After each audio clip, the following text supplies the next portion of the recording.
అటువాడు ఓపికగా తిత్తి వెయ్యంటే తిత్తి వేయడం తప్ప మళ్ళీ మారు మాట్లాడకుండా కూర్చోగలిగాడే. ఇది బాహ్య ఆభ్యంతరిక మహోపాసన అన్నారు. అమ్మ బాబాయ్ ఇది కష్టం. శిష్యులు ఎప్పుడు అంత గురుభక్తితో ఉండరు. అంత గురుభక్తితో ఉంటే ఇక వాడిని మించిన వాడు మరొకడు ఉండడు ఈ సృష్టిలో. ఏం అని రెండో ప్రశ్న రాకుండా ఉండడమే. అంచేత భూదేవి వంక పెట్టుకొని మహానుభావుడు విష్ణుమూర్తి, సౌనకాది ఋషుల వంక పెట్టుకొని సూత మహర్షి, మీ వంక పెట్టుకొని నేను, మనందరం కూడా ఈ మహా అద్భుతమైన గురూపాసనా సంబంధమైన విద్యలను గురించి చెప్పుకున్నాం. ఇప్పుడు విష్ణుమూర్తి ఏమన్నాడు చివరికి? దీనిని ఆభ్యంతరిక మహోపాసన అంటే ఇది కేవలం గురు కటాక్షం వల్ల మాత్రం ఇలా చెయ్యి అంటే చెయ్యడం తప్ప రెండో మారు మాట్లాడకుండా చెయ్యడం వల్లే లోపల లోపల ఉపాసన సాగుతుంది, ఆంతరిక ఉపాసన సాగుతుంది. ఆంతరిక ఉపాసన బాహ్యోపాసన కంటే 1,000,000 రెట్లు ఎక్కువ. ఈ 1,000,000 రెట్ల మహోపాసన ఫలితం వల్ల ఈ జన్మ తర్వాత వాడు మోక్షం పొందుతాడు. కాబట్టి ఇప్పుడు ఈ ఘట్టంలో మనకేం చెప్పారు? బాహ్యోపాసన, ఆంతరిక ఉపాసన. బాహ్యోపాసనలో ఆడంబరం ఉంటుంది, భక్తిభావం కూడా ఉంటుంది, కానీ ఫలితం తక్కువ ఉంటుంది. ఆంతరికోపాసనలో కేవలము భక్తి తప్ప, గురు శుశ్రూష తప్ప, పూర్తిగా తనను తాను గురువునకు సమర్పించుకోవడం తప్ప, సంపూర్ణ గురు కటాక్షం కోసం చేసే ఉపాసన తప్ప మరొకటి కాదు. దానితో ఈ జన్మలోనే వాడికి మోక్షం కలుగుతుంది. ఇక రెండవది, ఇక్కడే చిన్న ఇబ్బందులు వస్తూ ఉంటాయి. ఎంత నమ్మినా ఎప్పుడో ఒకప్పుడు చిన్నో చెత్తకో ఒక్కొక్కప్పుడు గురుద్వేషం కలుగుతూ ఉంటుందిట. పూర్వకాలంలో దండకారణ్య ప్రాంగణంలో ఒక సద్గురు ఉండేవాడు. ఎలా చేరిందో పాపం ఒక ఎలక అక్కడికి చేరింది. ఆ ఎలక అక్కడికి చేరి రోజు ఆయన దగ్గర తిరుగుతూ ఉంటే జాలిపడి ఆ ఎలక్కి 2 శనగ గింజలో మినపప్పు గింజలో అది తినగలిగేవి పెట్టేవాడు. క్రమక్రమంగా ఎలక ఆ గింజలు తిని మంచి బలంగా తయారైంది, పందికొక్కులా తయారైందంటే అలాగా బాగా లావుగా తయారైంది. ఎలక కూడా చావడానికి సిద్ధంగా ఉన్న ఎలక్కి ఈయన బాగా పెట్టాడు, పుష్టిగా తయారైందన్నమాట. నిర్భయంగా ఈ గురుకులంలో తిరిగేది. ఈ ఆశ్రమం నాది, ఈయన నా పేరు మీద రిజిస్ట్రేషన్ చేసేస్తాడు అనుకునే సంతోషంతో తిరుగుతూ ఉంటే ఓ రోజున పెద్ద పిల్లి దాని మీదకు దూకిందిట. ఇది గుండెలు లటుక్కుని కొట్టుకుంటూ ఉండగా గురువుగారి దగ్గరికి వచ్చేసి బాబోయ్ అది గిలగల్లాడిపోయింది, చెమట్లు పట్టేసేటి దానికి. ఏమే ఎలక ఇంత ఏడుస్తున్నావంటే అని చూపించిందిట పిల్లికేసి. వసి ఇంత లావుగా తయారైనా పిల్లంటే నీకు భయమే అన్నమాట అని అర్థమైంది దీనికి. అంతే కదా, పిల్లంటే ఎలకెప్పుడు భయమే. మానవుడు ఎంత బలంగా ఉన్నా సింహం వచ్చి మెదకు దూకితే సింహమే, మానవుడు వీడి బతుకే కదా మరి. అందుకని వెంటనే ఈయన ఇక మీదట నీవు పిల్లిని చూచి భయపడవలసిన అవసరం లేదు, మార్జాలోభవ అన్నాడు. వెంటనే ఈ ఎలక కాస్త మంచి పొతక లాంటి పిల్లిగా మారిపోయింది. ఈ పిల్లి గారిని చూడగానే పాత పిల్లి పారిపోయిందిట ఇంతలావుగా ఉన్న పిల్లిని చూసి. మనుషుల్లో బ్రాందీ షాపుల దగ్గర ఉన్న రౌడీ వాడిని చూసి నాబోటి వాడు పారిపోయినట్టుగా పారిపోయాడు. అమ్మాయ అనుకుందిట, ఇక లెక్క లేకుండా నేనే పిల్లిని మేవని ఎంతో పూర్వం తాను ఎలకననే విషయం మర్చిపోయి పాత ఎలకల్ని పట్టుకుతినడం మొదలెట్టింది. ఇది ఎలక పిల్లి అయ్యింది, పోని పాత వాటి మీదన్నా మా జాతి వాళ్ళని ప్రేమ తోపాలుగా చూపించకుండా తన సొంత జాతిని ఎలకల్ని తినడం మొదలెట్టింది. వెంటనే గురువుగారు నవ్వుకున్నాడా, ఆహా ఎంత విచిత్రమైంది ఇది అనుకుని. జాతి వైరం. క్రమంగా ఒక రోజున ఈ పిల్లిగారు అటు ఇటు తిరుగుతుంటే ఎక్కడి నుంచో ఓ వేటకొక్క సరువుకు వచ్చిందిట అని. మళ్ళీ ఇది గుండెకే పట్టుకుని లవో దిబో అంటూ లబ్బడబ్బమని గుండెలు కాస్త కొట్టుకుంటూ ఉండగా గురువుగారి కాళ్ళ మీద పడిపోయి ఆడవడం మొదలెట్టింది. ఇదేమిటి మళ్ళీ ఏడుస్తున్నావు అంటే అని చూపించింది కుక్క కేసి. ఓసి నీ దొంపదగా వేటకొక్కను చూసి వణికిపోతున్నావా అని వెంటనే నువ్వు కూడా ఆ సింహం లాంటి మంచి వేటకొక్కలా తయారైపో అన్నాడు. ఇది కూడా దుక్క లాంటి కుక్క అయిపోయింది. ఇంకేముంది, ఈ కుక్కను చూడటంతో పాత కుక్క పారిపోయిందిట. ఇంక ఇప్పుడు ఇది కుక్కగా మారాక పిల్లుల్ని పట్టుకోవడం మొదలెట్టింది. మళ్ళీ కొంతకాలం కుక్కగా సామ్రాజ్యం వెలగబెట్టింది. ఇక అక్కడి నుంచి దీనికి ఏనుగును చూసినప్పుడల్లా భయపడితే ఏనుగ్గా మార్చాడు ఈయన, పులిని చూసి భయపడితే పులిని చేశాడు. ఆఖరికి సింహంగా మార్చాడు. ఒక రోజున ఈ పాత ఎలక ఈ సింహంగా మారిపోయిన ఎలకుందే, దీన్ని చూసి అందరూ చూసారా మునీశ్వరుడు ఎంత గొప్పవాడో, పనికిమాలిన ఎలకని పట్టుకొచ్చి ఇంత సింహంగా మార్చాడని పొగిడారట. ఈలోపు దీనికి కూడా ఒక అనుమానం వచ్చింది. ఈ మునీశ్వరుడు ఎలకగా ఉన్న నన్ను పిల్లిని చూసి భయపడితే పిల్లిగా మార్చాడు, పిల్లిగా ఉన్నప్పుడు కుక్కను చూసి భయపడితే కుక్కగా మార్చాడు, కుక్కగా ఉన్నప్పుడేమో ఏనుగును చూసి భయపడితే ఏనుగుగా మార్చాడు, పులిని చూసి భయపడితే పులిగా మార్చాడు, సింహాన్ని చూసి భయపడితే సింహంగా మార్చాడు. రేపు నన్ను చూసి ఏ జంతువైనా భయపడితే ఆ జంతువును కూడా నాకు వల్లే సింహంగా మారుస్తాడేమో, ఇంకో జంతువు నాకు పోటీ వస్తుందేమో. ఇక ఈ మునిని బతకనివ్వకుండా ఉంటే నేను పెర్మనెంట్గా సింహంగా ఉండొచ్చు, వీడిని మింగేశామంటే. రెండవది, ఎప్పటికైనా వీడికి తెక్కొచ్చినా ప్రమాదమే. మూడోది ఏంటి, వీడు బతికున్నంత వరకు ఇది బోడి ఎలకరా, మునిగారి దయవల్ల కదా ఇది సింహం అయ్యిందని అంతా ఆయన్నే పొగుడుతున్నారు. వీడు చచ్చాక ఇంకో అడవికి వెళ్ళిపోతే అంతకు పూర్వం నేను ఎలకని లేక పిల్లిని కుక్కని అనే విషయం ఎవరికీ తెలియదు. వీడిని మింగేద్దామని వెనక నుంచి వచ్చి మింగడానికి వస్తూ ఉంటే తపస్సులో ఉన్న ఈయనకి అంతా కనపడుతుందిలేండి, ఋషులకు అర్థం అవుతుంది. ఋషులంటేనే అది. మరి ఒక్కొక్క వ్యక్తిని చూడగానే ఆ వ్యక్తి స్వభావం ఏమిటో ఇప్పటికి కూడా మాకు తెలిసిపోతుంది. అలా తెలియకపోతే ఇంతకాలం మేము ఉపాసన చేయక్కర్లా, ఇంకోటి చేయక్కర్లా, అన్ని క్షమించి ఊరుకోవడం అనే ఒక లక్షణం ఒకటి ఉంటుంది మా దగ్గర, అంతే తేడా. ఒక వ్యక్తి మనస్సులో ఏ దరిద్రపు సంకల్పం ఉందో తెలుస్తుంది. ఆ చెబుతున్నప్పుడు మొదట్లో మీకు అర్థం అవ్వదు. అవతల వాడిని నిజంగా వాడు మంచివాడేమో అని మీరు అనుకుంటారు, వాడు అంత విధవో నాకు తెలుస్తుంది. ఆ తర్వాత మీరు కూడా గోతులో పడ్డాక గురువు గారికే తెలుసురా అని జ్ఞానోదయం అవుతుంది. అప్పటికే మీకు కాలవలసిన చేతులు కాలుతాయి. అందుకే గురువుల విషయంలో కొంచెం జాగ్రత్తగా ఉండడం మంచిదన్నమాట. ఈ గురువు గారిని వెనక నుంచి మింగేద్దాం అనుకుంటే ఆయనకేం తెలియదు అనుకుని వస్తే ఆయన కనిపెట్టి, ఓహో సిద్ధిక్కుమాలన ఎలక, నిన్ను నేను ఎన్ని రకాలుగా పైకి తీసుకొచ్చానే, ఇంకా స్వర్గానికి కూడా పంపుదాం అనుకున్నాను, ఇవాళ నువ్వు అహంకారంతో నన్నే మింగడానికి వచ్చావు, చివరికి నేను పెంచి పెద్ద చేస్తే నా మీదకే దండయాత్రకు వస్తావా, పునర్మూషికోభవ అన్నాడు. ఢామ్ అనేది మళ్ళీ ఎలక అయిపోయింది. మళ్ళీ పూర్వంలాగే ఎలక ఆ కన్నాల్లో దూరి అనుకుంటూ ఏడవడం మొదలెట్టింది. దాని బతుకు అంతే. పరమ ఉపాసనా బలం ఉన్నటువంటి గురువులను ఆశ్రయించిన వాళ్ళు మొదట్లో ఎలకల్లాంటి వాళ్ళైనా సింహంలా తయారవుతారు. ఉపాసనా సింహము అంటే శ్రేష్టత్వం. ఉపాసనలో సింహం అంత వాళ్ళు అయ్యాక కూడా అంతటి మహామహిమ ఎప్పుడో ఒకప్పుడు గురుధిక్కారంతో దోషంతో మళ్ళీ పోతుంది. పునర్మూషికోభవ అన్నట్టుగా మళ్ళీ వాళ్ళు ఎలకలు అయిపోతారు. దానికి ఉదాహరణే యాజ్ఞవల్క్య మహర్షి. యాజ్ఞవల్క్యుడు అనే ఒకానొక మహర్షి చాలా గొప్పవాడు, వేదవ్యాసుని శిష్యుడు. ఆయన వేదవ్యాసుని శిష్యుల్లో వైశంపాయనుడు ఉన్నాడు. ఆ వైశంపాయనుడి దగ్గర చేరిన యాజ్ఞవల్క్యుడు భక్తితోటి వైశంపాయనుడిని సేవించి వేదాలు, ఉపనిషత్తులు, పురాణాలు, ఇతిహాసాలు వీటన్నిటిలోనూ ఆరుతేరట. చాలా గొప్పగా తయారయ్యాడు. ఎంత గొప్పగా తయారయ్యాడంటే ఒక్కొక్కసారి గురువు గారి కంటే శిష్యుడు గొప్పవాడురా అనేంత స్థాయికి వచ్చాట. ఇలా ఉండగా ఒకనాడు గురువుగారు ఫలానా పని చెయ్యి అని ఆజ్ఞాపించాడు. కానీ ఇతడికి అహంకారం కలిగి, నేను ఇప్పుడు గురువుగారి కంటే గొప్పవాడిని అయ్యాను కదా, వేదాలలో, ఉపనిషత్తులలో, శాస్త్రాలలో ఈ బోడి గురువుగారి మాట వెండమేమిటి? ఎందుకు గురువుగారు ఏం చెప్పారు? ఆ అగ్రహారం దగ్గర ఎక్కడో ఒక మంచి పండితుడు ఉన్నాడు, ఒక వేద పండితుడు, అక్కడికి వెళ్ళి 2 రోజులు చదువుకోమన్నట్ట. నేను మా గురువుగారి కంటే గొప్పవాడిని, వాడెవడి దగ్గరకు వెళ్ళడం ఏంటి, వాడిని ఆశ్రయించడం ఏంటి? ఎంత అహంకారం అండి ఇది! ఈ లోకంలో ఎంతో మంది పండితులు ఉంటూనే ఉంటారు. గురువుగారులు ఎప్పుడూ కూడా ఆశ్రయించమని ఎందుకు చెబుతారంటే ఒకళ్ళ మించి ఒకళ్ళు ఎప్పుడో ఒకప్పుడు గొప్పవాళ్ళు అవడానికో లేక అహంకారం తగ్గించడానికో ఏదో కారణంతో చెబుతారు. ఇందాక 10 ఏళ్లు విద్య చెప్పిన గురువుగారు ఈయన్ని పరీక్షించలేక కాదు, కమ్మరివాడి దగ్గరికి ఎందుకు పంపారు? వీడి సహనం పరీక్షించాలి. అదే కమ్మరివాడు మాత్రమే చేస్తాడు, ఆయన చాలా గొప్పవాడు. ఎవరి దగ్గరికి గురువు వెళ్ళమంటే అక్కడికి వెళ్ళాలి, ఎదురు ప్రశ్నించకూడదు. వీడు గురువు గారి మీద అలిగి గురువుగారి చేతి భోజనం తినడం మానేశాడు, ఆయన ఇంటికి వెళ్ళడం మానేశాడు, కందమూల ఫలాలు విసిరేశాడు. దాంతో గురువుగారికి ఆగ్రహం కలిగింది. నేను చెప్పిన దాంట్లో రవ్వంత అతిశయోక్తి ఉందేమో, మీరు దేవీ భాగవతంలో కూడా ఉంటుంది చూడండి, ఆల్మోస్ట్ అన్ని పురాణాల్లో ఉంటుంది ఈ కథ.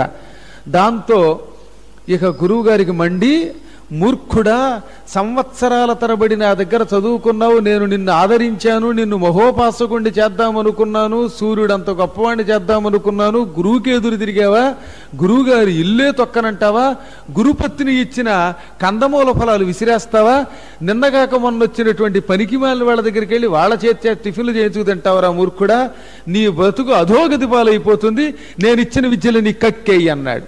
మనకి ఆయనకి తేడా ఉంది. మనం విద్యల్ని కక్కు అంటే కక్కగలమా? కక్కలేం. కానీ వైశంపాయనుడు వ్యాసుడు శిష్యుడు, ఆయన కక్కమనగానే వీడికి గతి లేకపోయిందట. నెత్తి మీద కొట్టాడు వైశంపాయనుడు. వాడు కక్కలేకపోతుంటే విద్యలు మొత్తం నేర్చుకున్న వేద విద్యలన్నీ బుర్రలో నుంచి వచ్చి వాంతి రూపంలో పడిపోయాయి. మొత్తం సొంఠ అయిపోయాడు యాజ్ఞవల్క్యుడు, పరమ సొంఠ. ఆ రోజు నుంచి వాడికి అక్షరం ముక్క లేకుండా పోయింది. ఇంకేముంది, సొంఠై కింద పడిపోయి ఏడ్చాట. ఇప్పుడు ఈ వాంతి చేసుకున్నాడే, అది వాంతి కాదు, నిజానికి వాంతి రూపంలో ఉన్న వేదాలు. ఏకంగా ఋగ్వేదం, యజుర్వేదం, సామవేదం, అధర్వణ వేదం, ఇవి కాకుండా ఉపనిషత్తులు, పురాణాలు, ఇతిహాసాలు, జ్యోతిశాస్త్రాది విద్యలు, షడంగాలు, ఇవన్నీ వాంతి రూపంలో వచ్చాయి. అవి మరి వేస్ట్ అవ్వకూడదు కదా.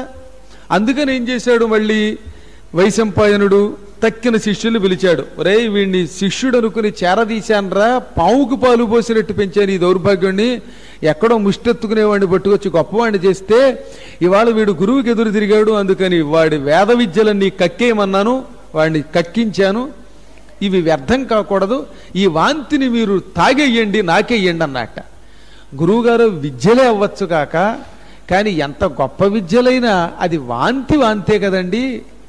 అది నిజానికి వేదమే, కానీ పైకి అది డోక్కున్నట్టు కనపడుతోంది. వెధ వాంతి ఎంత తాగుతామండి అంటే ఇది నిజమే రోయ్ అని తిత్తిరి అని పక్షులుగా మార్చాడు. తైత్తిరీయ పక్షులు అంటారు వాటిని. ఈ తిత్తిరి పక్షులకు ఆహారం మనుష్యుల వాంతి. డోక్కుంటే ఆ డోకునే తింటాయి అవి. భగవంతుడు ఒక్కోదానికి ఒక్కో ఆహారం పెడతాడు. అలా పెట్టకపోతే ఈ లోకం అంతా మురికితో కాలుష్యం అయిపోదటండి. అందులో మనుషులు చూడండి, వెనకతల నాగదేవతల మీద రకరకాల పాలు ఇవి పోసి అక్కడికి వెడితే కంపు వచ్చేలా చేస్తారు. కడగడు వాడు ఆ పాలు పోసేసి. ఏ రోజుగారో శుభ్రం చేయాలి. నీ నెత్తి మీద పెరుగు పోసి కడుక్కోకుండా ఉంటే ఏమవుతాం మర్నాటికి? అఫ్ కోర్స్ అలా వచ్చేవాళ్ళు కూడా ఉంటారు, ఎన్నాళ్ళకి స్నానం చేయకుండా ఏడాదికి ఒకసారి. కొంతమంది అంతే, వాళ్ళు లెట్రిన్కి వెళ్ళారా, ఇక లెట్రిన్ కదా అది, ఇక జీవితంలో మళ్ళీ ఆ లెట్రిన్లోకి మానవ మాత్రుడు అడుగు పెట్టలేడు అనమాట. కడుక్కుందామని కూడా ఉండదు, దరిద్ర బతుకులు. మరి అవేం బతుకులో తెలియదు. ఇల్లంతా శుభ్రం, మనుష్యుల శుభ్రం, స్నానం చెయ్యరు, సంధ్య ఉండదు. ఇంక వాళ్ళ దగ్గర దరిద్రం తాండవం ఆడక, శనిదేవతను ఎత్తిమే తాండవం ఆడక, ఎక్కడ అశుభ్రం ఉంటే అక్కడ దరిద్ర దేవతలు తాండవం ఆడక లక్ష్మీదేవత తాండవం ఆడుతున్నట్టండి. పవిత్రంగా శుభ్రంగా ఉండాలి. శరీరము, ఉంటున్న వసతి, పక్కనున్న వీధులు, దేవుడు, ఇవన్నీ అతి శుభ్రంగా పరమశుభ్రంగా ఉంచాలి. మీరు ఎప్పుడైనా గుర్తుపెట్టుకోండి, కాసిన పాలు పోసారంటే ఆ విగ్రహాన్ని మళ్ళీ నీళ్లు పెట్టి కూడా శుభ్రం కడగాలి. అర్చకుడి పనులు కావన్నీ అర్చకులు మీకు శటకోపం పెడతారు, అవి చేస్తారు, వాళ్ళు చేస్తారు, వాళ్ళు ఎలాగో. కానీ మీరు కూడా పాలు పోసిన వెంటనే అలాగా కంపు వదిలేయకూడదు, శుభ్రం చేసి పెట్టాలి, వాళ్ళకి సాయం చేయాలి. ఎన్ని పనులు అర్చకుడు ఒకడు చేస్తాడు, అవి కూడా మనం దృష్టిలో పెట్టుకుంటూ ఉండాలి. అలా మొత్తం మీద ఏది ఏమైనా ఈ లోకంలో అశుభ్రత కొంత ఉంటూనే ఉంటుంది కనుక ఈ అశుభ్రతని శుభ్రం చేయడం కోసం భగవంతుడు మనకి కొన్ని జంతువులు పెట్టాడు. మనుషులు వెళ్ళగానే పందులు వచ్చి లాక్కు తినపోతున్నాయి. మనం జంతికలు తిన్నట్టుగా అవి తినకపోతే కొంతకాలానికి ఈ మొత్తం రామకోటి తీర్థం అంతా కూడా మన వాళ్ళు విడిచిపెట్టిన మల పదార్థాలతోటి చాలా కోమలంగా తయారవుతుంది. పందుల్ని వాటికి పెట్టాడు, కాకుల్ని కొన్నింటికి పెట్టాడు కుళ్ళిపోయిన పదార్థాలు తినడానికి. అలాగే వాంతి తాగడానికి తైత్తిరీయ పక్షుల్ని పెట్టాడు. ఈ తిత్తిరి పక్షులుగా వైశంపాయనుడు తన శిష్యుల్ని మార్చగానే వాళ్ళ వాంతి మొత్తం తాగేశారట. వెంటనే వాళ్ళ శరీరాల్లోకి ఆ వాంతి రూపంలో ఉన్న వేదములు, ఉపనిషత్తులు వెళ్ళిపోయాయి. ఇప్పుడు యాజ్ఞవల్క్యుడు ఒట్టి సొంఠ అయిపోయాడు. వాడు ఏడుస్తూ ఏం చెయ్యను బాబో అని మొరపెట్టుకుంటే చివరికి అంతా కలిసి సూర్య భగవానుడు ప్రత్యక్ష దేవత, పరమదేవుడు, విద్యాస్వరూపుడు, ఆయనొక్కడు మాత్రమే నీకు సరిగ్గా ఈ శాపం నుంచి విముక్తి కలగజేసి వేదాలు ఇవ్వగలిగేవాడు, వేదములు తిరిగి ఇచ్చి నీ వేదన దూరం చెయ్యగలిగేవాడు ఈ సృష్టిలో మరెవడూ లేడు, కేవలం సూర్య భగవానుడు తప్ప అనగానే ఈయన సూర్యుని భక్తితోటి మహాత్మా సూర్యదేవ నిన్ను ఉపాసన చేస్తున్నాను కాపాడమన్నట్ట. ఆయనే ఉన్నాడు, నీకు సరస్వతీ కవచం ఇస్తాను, అది చెప్పిస్తే విద్యలు వస్తాయి అన్నట్ట. సరస్వతీ కవచం ఇప్పించాడు. ఈ సరస్వతీ కవచం చదివితే మళ్ళీ సరస్వతి ఏమంది, ఒరే నువ్వు సరస్వతీ కవచం చదివావు కాబట్టి నీకు విద్య ఇవ్వాలి, కానీ గురుశాపదగ్ధుడైన వ్యక్తికి విద్యలు రావు. సకల దేవతలు కలిసిన గురుశాపము పొందిన వాణ్ణి మాత్రం, గురువుగారి యొక్క అనుగ్రహం లేని వాడికి మాత్రం ఏ విద్యలు రావు, మోక్షం అసలు రాదు. పోనీ ఏదో భౌతిక విద్యలు వస్తే వస్తాయి, కానీ ఎప్పటికైనా గురు కటాక్షం లేనివాడు, గురువుని ధిక్కరించినవాడు, గురువుకి వ్యతిరేకంగా మాట్లాడినవాడు, గురువుని శంకించిన వాళ్ళు, వీళ్ళంతా సర్వనాశనమై ఘోర నరకాల పాలు అవ్వాల్సిందే. ఎన్ని లోపాలున్నా గురువే. ఇక లోపాలు లేని గురువుని నువ్వు చేతులారా పాడు చేసుకున్నావు. కాబట్టి మళ్ళీ వెళ్ళి నీ గురువు గారి కాళ్ళు పట్టుకుని ఆయన శాపాన్ని ఉపసంహరించుకునేలా చేస్తే నీకు నేను విద్యలిస్తాను అన్నదట మన జ్ఞాన సరస్వతి.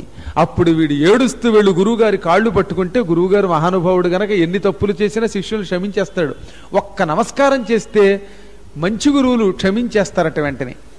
అందుకని ఆయన క్షమించి, సరస్వతీదేవి నిన్ను తిరిగి అనుగ్రహించుగాక, నీ శాపం తొలగిపోయినట్టే అన్నట్ట. అప్పుడు సరస్వతి ప్రత్యక్షమై వీడికి మళ్ళీ విద్యలిచ్చింది. కానీ ఏ విద్యలిచ్చిందో తెలుసా? పూర్వపు వేద విద్యలు ఇవ్వల. గురుశాపం వల్ల నీకు పాత విద్యలు రావు, కానీ గురువుగారు మళ్ళీ నిన్ను అనుగ్రహించడం వల్ల నీకు విద్యలు ఇవ్వాలి, కాబట్టి నీ కోసం స్పెషల్ గ్రూప్ ఇస్తున్నానందిట. కాలేజీ వాళ్ళు చూడండి, ఒక్కొక్క క్యాండిడేట్ మీద అభిమానం ఉంటే కొత్త గ్రూప్ పెట్టినట్టుగా ఎంపీసీ బైపీసీ ఏం దొరకకపోతే ఎంఈసీ అని గ్రూప్ పెట్టట్టు ఈ మధ్యన వాడెవడో. అలాగా వీడి కోసం మళ్ళీ ఈ యాజ్ఞవల్క్యుడి కోసమని అక్కడ శుక్ల యజుర్వేదము అని ఒక యజుర్వేదంలో ఒక భాగాన్ని సృష్టించారు. అంత పూర్వం దాకా యజుర్వేదం కృష్ణ యజుర్వేదమే ఉండేది. వీడి కోసం శుక్ల యజుర్వేదం సృష్టించి, ఈ రోజు నుంచి నువ్వు ఈ శుక్ల యజుర్వేదాన్ని చదువుకుని లోకంలో వ్యాపింపచెయ్యి అనగానే వాడు ఆ కొత్త యజుర్వేదం పుచ్చుకొని స్పెషల్ బ్రాంచ్ పెట్టాడు. ఈ స్పెషల్ బ్రాంచ్ నుంచి అప్పటి నుంచి యాజ్ఞవల్క్య శాఖే బయలుదేరింది ఏకంగా మొత్తం మీద. లోకంలో కారణజన్ముడు అయ్యాడు అతడు మొత్తం మీద. చివరికి అతడు కూడా గురువుని పట్టుకుంటే కానీ ఉపాసనలో బయటికి రాలేకపోయాడు. చివరికి విచిత్రం చెప్పమంటారా, అందరూ మామూలు స్వర్గము మోక్షానికి వెళితే ఈతడికి మాత్రం అందరూ వెళ్ళే స్వర్గం కాకుండా నక్షత్ర మండల స్వర్గం అని స్పెషల్ స్వర్గం పెట్టారట చివరికి. అక్కడ కూడా ఇప్పటికి కూడా ఈ యాజ్ఞవల్క్యుడు మనందరం వెళ్ళే స్వర్గానికో మనందరం వెళ్ళే బ్రహ్మలోకానికో కాకుండా శుక్ల యజుర్వేద శాఖీయ స్వర్గం అనే స్వర్గంలో ఉన్నట్ట, ధ్రువ నక్షత్రంలాగా, త్రిశంకు స్వర్గంలాగా. అంటే మొత్తం మీద మంచి లోకాలకు వెళ్ళి కూడా పూర్తిగా అందరిలాగా లేకుండా గురుశాపం వల్ల, గురువుగారిని తిట్టడం వల్ల, గురువుగారిని చాటుగా వాటుగా ధిక్కరించడం వల్ల ఇంత ఇబ్బంది పొందవలసి వచ్చింది. కర్మయోగం ఎవడో తప్పించుకోలేడు. అందువల్ల శ్రీ మహావిష్ణువు చివరికి ఏం చెప్పాడు? ఆభ్యంతరిక ఉపాసనా బలము గురు కటాక్షం వల్ల రావలసినదే, అది సేవ చేయడం వల్లే వస్తుంది. అది మొత్తం మీద ఏం చేస్తుంది? భుక్తి ముక్తి ప్రదాశ్చైతాః సేవ్యమానాః ముహుర్ముహు. భుక్తి ముక్తి ఈ రెండింటిని ఇచ్చే సేవా మార్గములు గురు పరంపరలో రావలసినదే. గురువుని సేవించే విధానములు 7 రకాలు ఉన్నాయట. ఆ 7 రకాల విధానాలలో మొదటిది భౌతిక సేవ, రెండవది పురాణ సేవ, మూడవది దైవ సేవ, నాలుగవది ప్రజాసేవ, ఐదవది జలసేవ, ఆరవది అగ్నిసేవ, ఏడవది ఆంతరిక సేవ. ఈ 7 రకాల సేవలే భూలోకంలో సప్త మోక్షపురములుగా వచ్చాయి. ఈ సేవా మార్గములు తప్ప మానవుడికి మోక్షమిచ్చే మార్గములు మరి లేవు అని బోధించగానే చాలా సంతోషపడిపోయింది. ఈ మొత్తం పురాణం అంతా కూడా ప్రధానంగా సూత మహర్షి సౌనకాదులకి చెప్పడమే కాకుండా శ్రీ మహావిష్ణువు కూడా మధ్య మధ్యలో అనేక రూపాలతో చెబుతూ వచ్చాట. ఇప్పుడు ఒక రోజున మళ్ళీ సౌనకాది మహర్షులు సూత మహర్షిని భక్తి శ్రద్ధలతో పూజిస్తూ, క్షిప్రమోక్షం పొందాలంటే, క్షిప్ర అంటే వెంటనే మోక్షం పొందడానికి మాకు సులభమైన మార్గం ఏమిటో చెప్పండి అన్నారు. అప్పుడు చెప్పారు ఆయన, ఆలయాలలో ఈ భూలోకంలో 3 రకాల ఆలయాలు ఉన్నాయి. ఒకటి ధ్వజస్తంభ ప్రతిష్టతో కూడిన ఆలయం. ఈ ఆలయంలో అంతర ఆలయ ప్రవేశం కేవలం అర్చకులకి, పండితులకి, కొంతమంది పెద్దలకే ఉంటుంది. తక్కిన వాళ్ళంతా బయట నుంచి నమస్కారం పొందవలసింది. రెండవది మందిరం. ఈ దీంట్లోకి ఎవడన్నా వెళ్ళొచ్చు. షిరిడి సాయిబాబా మందిరం ఉంది, దాంట్లోకి మీరు ఎవరన్నా ముట్టుకోవచ్చు. యంత్ర ప్రతిష్టతో సంబంధం ఉండదు దానికి. అలాగే బయట అనేక నాగదేవతా విగ్రహాలు ఉంటాయి, అవన్నీ ఎవడికోడు సొంతంగా ముట్టుకోవచ్చు. ఇది మందిరం అంటాం. మూడవది ఈ శ్రీచక్ర యంత్రాదుల ప్రతిష్టతో కూడి ధ్వజస్తంభం లేని పీఠం. ఈ 3 రకాలైన ఆలయాలలో 3 అయినప్పటికీ వీటిలలో సంపూర్ణ శ్రీచక్ర యంత్ర ప్రతిష్టతో కూడినటువంటివి ఉత్తమోత్తమని, ధ్వజస్తంభ ప్రతిష్టతో కూడినవి మధ్యమమని, అవి లేనివి 3వ మార్గమని చెప్పబడి ఉన్నాయి. వీటిల్లో అత్యుత్తమమైన మార్గం ఏమిటి అంటే ప్రదక్షిణ. ప్రదక్షిణ వల్ల క్షిప్రప్రసాదం పొందగలుగుతాడు. క్షిప్రప్రసాదం అంటే ఏమిటి? వెంటనే అనుగ్రహం పొందుట. భగవంతుని యొక్క తక్షణానుగ్రహం పొంది ఈ జన్మతోటే ముగింపు చేసుకోవడానికి ప్రదక్షిణ. ఈ ప్రదక్షిణ కూడా బాహ్య, ఆత్మ ప్రదక్షిణ అని 2 ఉన్నాయి. బాహ్య ప్రదక్షిణలు అంటే గుడి చుట్టూతో ఇప్పుడు మీరు తిరుగుతున్నారు, ఏదో మంత్రం లోపల అనుకుంటూ 108 సార్లు. బాహ్య ప్రదక్షిణ వల్ల కోరికలు తీరతాయి. ఆత్మ ప్రదక్షిణ అంటే ఏం లేదు, కళ్ళు మూసుకుని గురుధ్యానం చేసుకుని పెదవులు కూడా కదపకుండా గురుమంత్రాన్ని విగ్రహానికి ఎదురుగుండా కూర్చొని జపించడం. జపిస్తున్నంతసేపు కూడా మనకి కంటి ముందు 2 కనపడాలట. ఏమిటి? ఒకటి విగ్రహంలో ఉన్న దేవత, ముందు విగ్రహం కనపడాలి. విగ్రహం తర్వాత అసలు విగ్రహం కనపడకుండా విగ్రహాన్ని అధిష్టానం చేసుకుని ఉన్న దేవత, అమ్మవారే కనపడాలి, లేక అయ్యవారు కనపడాలి. ఏ మూర్తి అయితే ఆ మూర్తిలో ఉన్న మూలశక్తి కనపడాలి. ఆ మూలశక్తి కనపడి ఆ క్షణం తర్వాత మళ్ళీ గురువు కనపడాలి. గురువు శక్తి ఈ 2 ఒకదాని తోట కనపడాలి. కొంతకాలం పోయాక ఈ 2 పోవాలి. కొంతకాలం పోయిన తర్వాత కేవలం తేజస్సు మాత్రమే కనపడాలి, ఇంకా మరొకటేం కనపడకూడదు. భయంకరమైనటువంటి కాంతి ఒకటి తేజోమండలం మిరుమిట్లు గొలుపుతూ కనపడాలి. దివి సూర్య సహస్రస్య భవేద్యుగపదుత్థిత. ఒకేసారి 1000 కొలది సూర్యులు ఉదయిస్తే మన కళ్ళు ఎలా మిరుమిట్లు గొలుపుతాయో అటువంటి కాంతి కనపడాలి. ఇంకా కొంతకాలం పోయాక కాంతి కూడా పోవాలట. కాంతి కూడా పోయి జలధరింపుతో వెన్నుపూసలో నుంచి చైతన్య ప్రవాహం కనపడాలి. ఏదో శక్తి కదులుతోంది. ఆ శక్తి మీకు ఎలా ఉంటుందో చెప్పమంటారా? వెన్నుపూసలోంచి పాము వెడితే ఎలా ఉంటుంది అలాంటి ఒకనొక చైతన్యం కనపడాలి. ఈ 3 అయ్యాక ఇంకేం ఉండదు, ఆనందం తప్పే ఉండదు. కళ్ళు మూసుకుంటే ఏదో తెలియకుండా ఆనందం, తన్మయత్వం అనమాట. ఆ తన్మయత్వాన్ని వర్ణించలేం, అది ఆత్మానుభవం. ఆత్మానుభవం అనిర్వచనీయం. మోగవాడు బెల్లం తిని దాని రుచి ఎలా ఉందో చెప్పమంటే ఎలా చెప్పలేడో మనం కూడా మన ఆత్మానుభూతిని అంత తేలిగ్గా పైకి చెప్పలేం. అది కేవలం అనిర్వచనీయం, అనుభవించవలసిందే.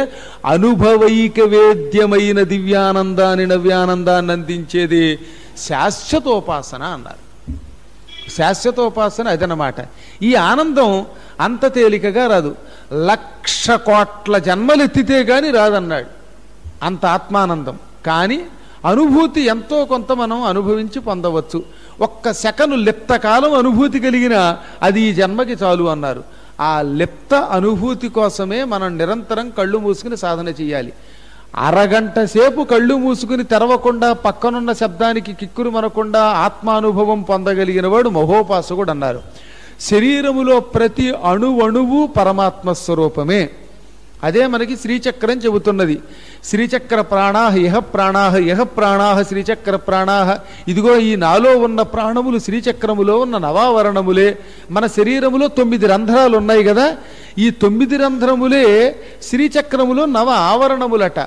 కళ్ళు, ముక్కులు, చెవులు, నాలుక, ఆపై మల మూత్ర ద్వారాలు, నాభిస్థానము, ఈ మొత్తం ద్వారములు నవరంధ్రములు కూడా నవ ఆవరణములుగా ఎదురుగుండా ఉపాసనలో భావించుకుని ఈ ఆవరణలో ఉన్న ప్రాణములు అందులో ఉన్న ప్రాణాలు మన శరీరంలోకి వచ్చేలాగా ఆవాహన చేసుకుని కళ్ళు మూసుకుని ధ్యానమగ్నులై ఉండడమే అసలు సిసలైన శ్రీచక్ర ఉపాసన, యంత్రోపాసన. యంత్రం అంటే ఎదురుగుండా యంత్రం పెట్టుకుని కేవలం కుంకం పూజ చేసినంత మాత్రం చేత ఎన్నాళ్ళు కుంకం పూజ చేసినా అమ్మవారి పాదాలు కందిపోవడం తప్ప, లేక యంత్రం పూడుకుపోవడం తప్ప ఈ మనం కళ్ళు మూసుకున్నప్పుడు మన మనస్సు ఆ యంత్రంలో లీనమై యంత్రం మన హృదయంలోకి రానంత వరకు ఈ పూజలు ఎన్ని చేసినా దండగే. బాహ్య పూజల వల్ల లాభంలా. గభీరే కాసారే విశతి విజనే ఘోర విపినే విశాలే శైలే చ భ్రమతి కుసుమార్ధం జడమతి సమర్ప్యైకంచేత సరసిజముమానాథ భవతే సుఖేనావస్థాతుం జనయహ నజానాతి కిమహో. శంకరాచార్యులు వారు ఏనాడో చెప్పాడు, లోతైన చెరువుల్లోకి దిగుతారు పువ్వులతో పూజ చేయాలనుకున్నట్టు ఒక భక్తుడు శివుణ్ణి పువ్వులతో పూజ చేయాలి, ఈ సృష్టిలో ఎవ్వరూ ఏనాడు చెయ్యని గొప్ప పువ్వులతో పూజ చేయాలనుకున్నాడు. ఆ పువ్వుల కోసం లోతైన చెరువులోకి దిగాడు, ఎత్తైన కొండలెక్కాడు, అడవుల్లోకి తిరిగాడు, ఇలా రకరకాల ప్రదేశాల్లోకి తిరిగి ఎక్కడెక్కడ నుంచో పువ్వులు పట్టుకొచ్చాడు. కానీ ఈ పిచ్చాడికి తెలియంది ఒక పువ్వు తన దగ్గరే ఉంది అని. ఏమిటా పువ్వు? అది అడవుల్లో దొరకదు, చెరువుల్లో దొరకదు, చెట్ల మీద దొరకదు, మరొక ఏకాంత ప్రదేశంలోనూ దొరకదు. అదే తన మనస్సులో ఉన్న పుష్పం, మనఃపుష్పం, హృదయ పుష్పం. ఈ మనస్సుని ఒక్క పద్మం కనుక భగవంతునికి ఇస్తే ఏనాడో మనం సుఖం పొందేవాళ్ళమట. ఈ మనఃపద్మం ఇవ్వకుండా మిగిలిన పనికి మాలిన పువ్వులు మాత్రమే ఇస్తున్నాం. ఈ మనఃపుష్పం ఇవ్వడమే మంత్రపుష్పం అంటే.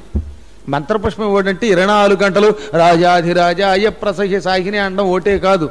అసలు మనస్సుని ఇంకెక్కడికి పానివ్వకుండా, దేని మీద దృష్టి లేనివ్వకుండా ఇది పూర్తిగా పరమాత్ముని మీద లీనం పెట్టాలి. అప్పుడు ఆ శివలింగమే ఒక జ్యోతి రూపంలో దర్శనమిస్తుంది, ఎదురుగుండా ఉన్న విగ్రహమే జ్యోతి రూపంలో దర్శనమిస్తుంది, ఎదురుగుండా కనపడుతున్న మూర్తులన్నీ మాయమైపోతాయి. ఈ మూర్తులన్నీ మాయమైపోయి శాశ్వతమైన ఆనందం ఒకటే మన హృదయంలో కనపడుతుంది. ఆ ఆనందమే అసలు సిసలైన వారణాసి. అది ఈ ఎడమవైపు ఉన్న ముక్కులో ఉన్న నాడి ఇడానాడి, ఈ ఇడానాడే వరణ. కుడివైపు ఉన్న పింగళ అనే నాడే అసి. ఈ వరణ అసి అనే 2 నాడులు కలిసి భ్రూమధ్యంలో కలుస్తున్నాయి, అంటే కనుబొమల మధ్యలో. ఈ కనుబొమల మధ్య ప్రాంతమే వారణాసి అన్నమాట. వారణాసి అంటే మోక్షస్థానము అని అన్నారు. వరణ అసి అని 2 నదులు ఉన్నాయి. ఈ 2 నదులు గంగా నదిలో కలుస్తున్నాయి. గంగా నదిలో కలవడం వల్ల ఈ 2 నదులకి మధ్యలో ఉన్న స్థానాన్ని వారణాసి అన్నాం. ఇటు వరణ అటు అసి వచ్చి గంగలో కలుస్తూ ఉంటే ఈ 2 నదులు గంగలో కలిసి ప్రవహిస్తున్న మధ్యస్థానమే వారణాసి. ఆ వారణాసి భౌతికంగా బయటే లేదు, మనలో ఉంది. అదే మన భ్రూమధ్యస్థానం. ఈ భ్రూమధ్యస్థానంలో అలాగ దృష్టి కేంద్రీకరించి అక్కడ ధ్యానం చెయ్యాలి. గురుమంత్రాన్ని ధ్యానం చేస్తున్నప్పుడు అక్కడ వెలుతురు వస్తే వాడు సక్సెస్ అయినట్టే, విజయం పొందినట్టే. క్రమంగా వెలుతురే సహస్రార కమలంలో ఉన్న ఆనంద జ్యోతి, ఆనందరసం, అదే శుద్ధ చైతన్యం, అదే శుద్ధ పరబ్రహ్మం. ఆ శుద్ధ పరబ్రహ్మం నిరాకార స్థితిలోకి తీసుకుపోతుంది మనల్ని. దానికి గుణం ఉండదు, రూపం ఉండదు, కర్మ ఉండదు, ఏదో తెలియని ఆనందం. ఆ ఆనందం ఎవడం నిర్వచించలేం. ఆనందమును గురించి నిర్వచించడానికి అవకాశం ఇవ్వని మహోపాసనయే మనలో శాశ్వత ఉపాసన. అది వారణాసి క్షేత్రం సుమా. ఇవి ఎలా వస్తాయి? సేవ చెయ్యడం ద్వారానే వస్తాయి. ఎలాంటి సేవ చెయ్యాలి? గురువుని, గురుస్థానాన్ని, దరిద్ర నారాయణుల్ని సేవ చెయ్యాలి. దీనికి దరిద్ర నారాయణ సేవ అన్నారు మొట్టమొదటిది. ఈ లోకంలో చాలామంది తిండి లేక మలమల మాడిపోతున్నారు. తిండి లేక మలమల మాడిపోతున్న ఈ దరిద్ర నారాయణుల కోసం చెరువులు తవ్వించడం, నూతులు తవ్వించడం, జలాన్ని ప్రవహించేలా చేయడం, వీరి కోసం జోలె పట్టుకుని అప్పుడప్పుడు అన్నం పెట్టడం, దిక్కు లేకుండా రోడ్డు మీద పడి ఉన్న పిల్లల్ని తీసుకొచ్చి పెంచడం. అసలు నాకు ఇది పెద్ద కోరికగా ఉంది. మా పీఠంలో కొద్ది మందిని, 2-3 పిల్లల్ని, తల్లిదండ్రులు తెలియని పిల్లల్ని పెంచి వాళ్ళని మంచి పండితుల్ని తయారు చేయాలి. అలా తయారు చేస్తే అది గొప్ప ఉపాసన అన్నారు. అది దరిద్ర నారాయణ సేవ అంటే అది.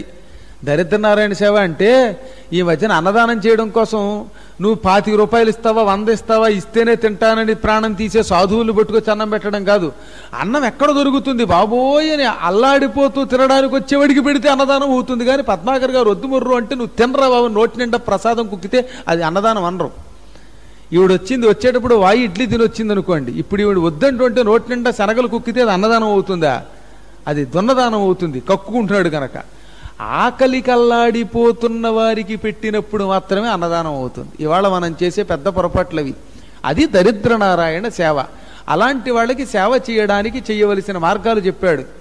జోలిపట్టు, కష్టపడు, ఏమైనా చెయ్యి, అన్నం పెట్టు, జలదానం చెయ్యి.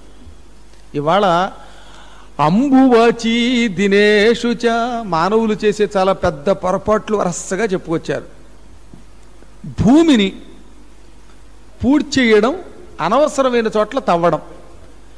నలుగురు తిరిగే రోడ్డు తవ్వేస్తున్నారు చూసారా, ఆ రోడ్డు తవ్వడం అది పరమదోషం. 10 మందికి ఉపయోగపడే చోట గొయ్యి తవ్వితే వాడు అందులో పడుతున్నాడు. అందుకే ఇవాళ గవర్నమెంట్లో ఉన్న వాళ్ళందరికీ నరకం తప్ప మరొకటి రాదు పొమ్మన్నారు. ఇష్టం వచ్చినట్టు తవ్వి బారేస్తే ఇంతకించి మహాపాపం మరొకటి లేదు. తవ్వకూడని చోట తవ్వడం, తవ్వవలసిన చోట తవ్వకుండా ఉండడం. ఒక నుయ్యి పూడుకుపోయింది, ఆ నీరు అక్కడ 10 మందికి అవసరం, ఆ నూతిని పూడి చేసి అక్కడ బిల్డింగ్ కట్టేస్తే ఏమిటి?